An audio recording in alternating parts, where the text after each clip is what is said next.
With threats to our nation waiting around every corner, adaptability is more important than ever. When conditions change without notice, quick strategic thinking is crucial. And with obstacles consistently impending, determination is essential in overcoming them. It's this willingness, decisiveness, and resilience that sets Marines apart. With our fighting spirit, we don't just fight battles, we win them. Marines are the constant our nation counts on to fight the unknown. And through adaptable problem solving, we do just that. Learn more at marines.com. Getting engaged is a moment worth cherishing. A one-of-a-kind ring that you design at Blue Nile can help your love sparkle. Just choose your diamond and setting. When you've found the one, you'll get it delivered right to your door. Finding the right engagement ring can be nerve-wracking. At Blue Nile, you'll have the expert guidance needed and a diamond guarantee that ensures you're getting the highest quality at the best price. Cherish all of life's moments and save up to 30% at BlueNile.com. That's BlueNile.com. Hello, it is Ryan, and we could all use an extra bright spot in our day, couldn't we? Just to make up for things like sitting in traffic, doing the dishes, counting your steps, you know, all the mundane stuff. That is why I'm such a big fan of Chumba Casino. Chumba Casino has all your favorite social casino-style games that you can play for free anytime, anywhere with daily bonuses. That should brighten your day a little. Actually, a lot. So sign up now at ChumbaCasino.com. That's ChumbaCasino.com. No purchase necessary. VGW Group. Void where prohibited by law. See terms and conditions. 18+. This is Back on Track from Anything But Footy, the interview series featuring Team GB and Para-GB athletes aiming for Tokyo 2020 in 2021. Our guest in this episode is sprinter Adam Gemili. Adam is a world, gold and silver medalist as part of the British 4x100 metre relay squad. Individually, he was the European 200 metre champion in 2014, but at the Olympic Games in Rio in 2016 and at the World Championships in Doha in 2019, he finished fourth in the final on both occasions by the narrowest of margins. He's now targeting an individual gold medal in Tokyo after a frustrating year when he was unable to compete. I won't lie, at first it was pretty tough to have the Olympics cancelled or postponed, but basically everyone saw it as being cancelled. Like, you build your whole 4 years up to making this team and you're in such good shape, and then the whole world just goes into shutdown and there's no sports anymore. You can't train because you're in lockdown. Mentally it was pretty tough.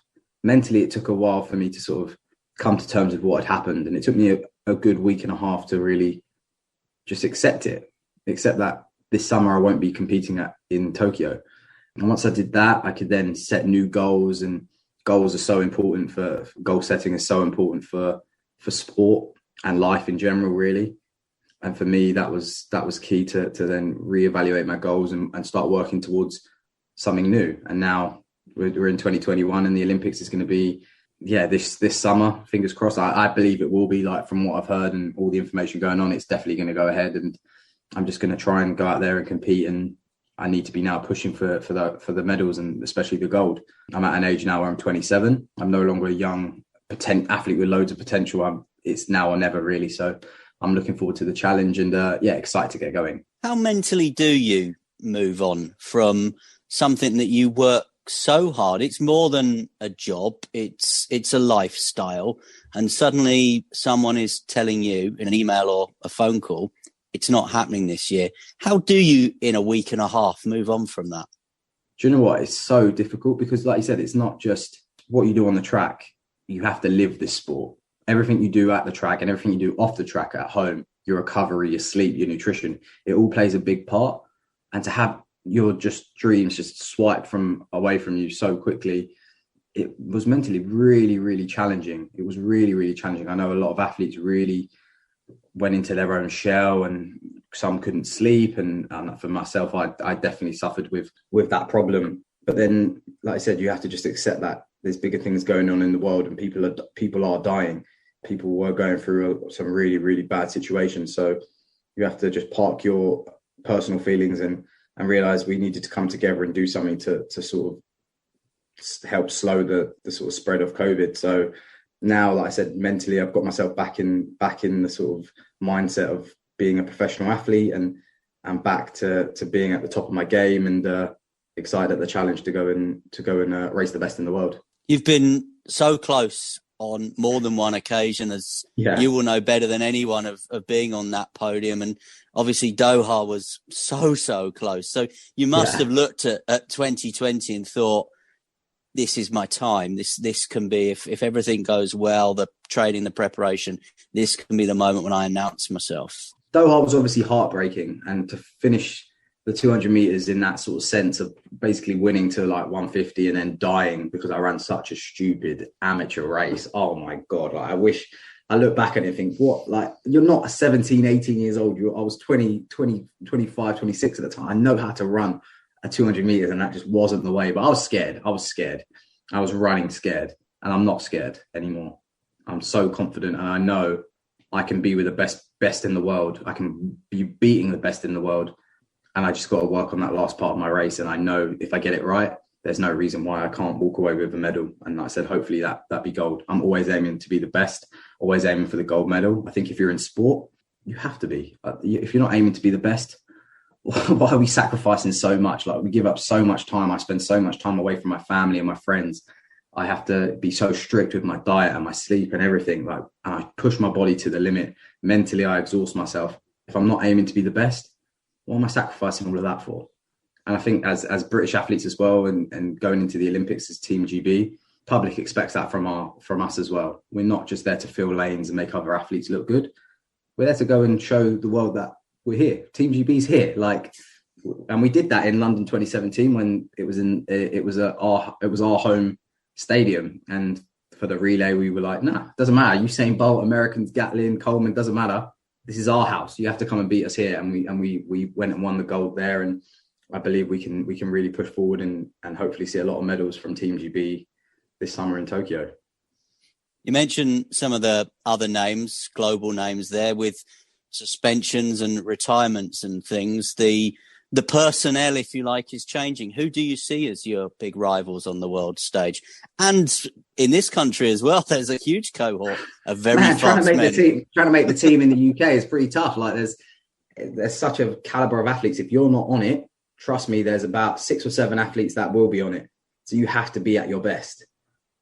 We have such a big talent group in the UK, big talent pool. I don't think you can predict which 3 will be selected for the 100 or the 200. But that's exciting. It's nice to be a part of that generation where it's not just, he has to turn up and he's won it. And I think that's the same situation in terms of global sprinting as well. You've got clear favourites, like you've got the Americans, you've got people that have run a lot faster. But like I said, at the Olympic Games, at championships, anything can happen.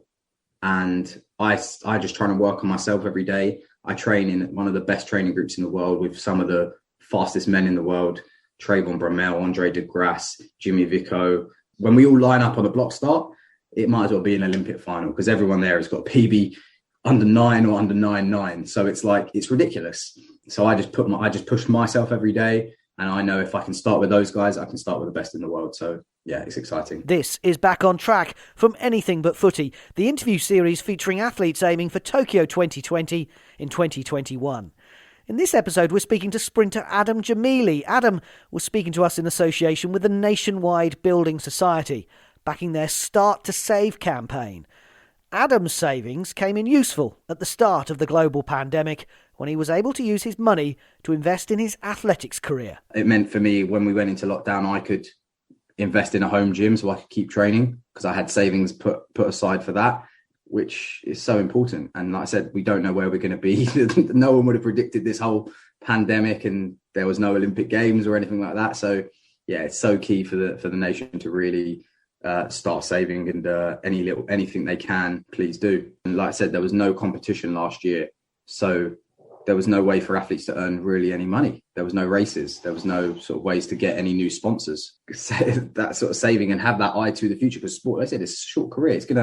I'm not going to be doing this forever. Hopefully maybe 1-2 more Olympics, and then my body might give up, and then, go into the world and get a proper job. Hopefully still in sport. I'd love to work in the governance of sport or maybe even coaching. But for me, you always have to be smart. And that's something my parents have always brought me up with, those sort of morals and values. So are you confident then that the games that we're going to see in 2021 will be a clean and fair games? I hope so. Yeah, you have to have that mentality going into your competition. You can't go in with a negative attitude, and that attitude of being suspect of everything. You can't. Otherwise, it will just eat you up inside. And it's such a shame. We're seeing such brilliant performances over the last few years, and it's so annoying to see great performances. And the first thing people say is, "Must be doping," and that's heartbreaking. That our sport is in that position. So it's now just on us athletes to now promote the sport and bring the sort of good publicity back to it. Not every case is now a doping case. So for me, I just try and focus on myself. And like I said, I assume everyone that I compete against is clean and positive. And I just try and be the best that I can be and show people that you can do it the right way. There's still testing going on. I've definitely been tested. I know they're doing a lot of virtual testing now over Zoom. So I said, it's just, as long as everyone's being tested, then I'm all good. But I said, I can't focus too much on that. I have to focus on myself. And I know truly in my heart that as long as I do what I need to do and get the best out of my performance, then I can sleep with a clear head at night. So I assume, and I know, hopefully it's going to be hopefully the cleanest games, and athletes can promote and their performance can be celebrated rather than judged when they do something spectacular. And have you been watching some of the indoor season and some of your potential teammates' performances over the past couple of days, Adam? Absolutely, yeah, for sure. Like I just saw Elliot Giles' new British record. Like, what? That's like ridiculous. He's an absolute beast. Yeah, it's so nice to see. And you've seen obviously the support all the athletes give each other. That's why I love this sport, because everyone supports everyone. Everyone is so pleased for everyone else. Everyone's so sort of like humble, and people know there's no one's got a massive ego. So globally it's celebrated. And my teammates, Trayvon Bromell, to see him back running at his best, he's run 6'4" already, and that guy is an absolute beast. Like, he's an animal. When we do block sessions together, I might as well be like, Trayvon, you can start 1 meter behind everyone, because he's that good out the blocks. And it's nice to see him overcome his injuries and get back to it. And it's just nice to have sport back on TV. I'm not going to lie to you, especially track and field. It's just really nice. Like I said, I know you're anything but football. I love football, but it's nice to watch other sports as well, and especially track and field, which is a big passion of mine. Adam Gemili, hopeful of being named by Team GB for the Tokyo 2020 Olympic Games in 2021. You've been listening to Back on Track from Anything But Footy.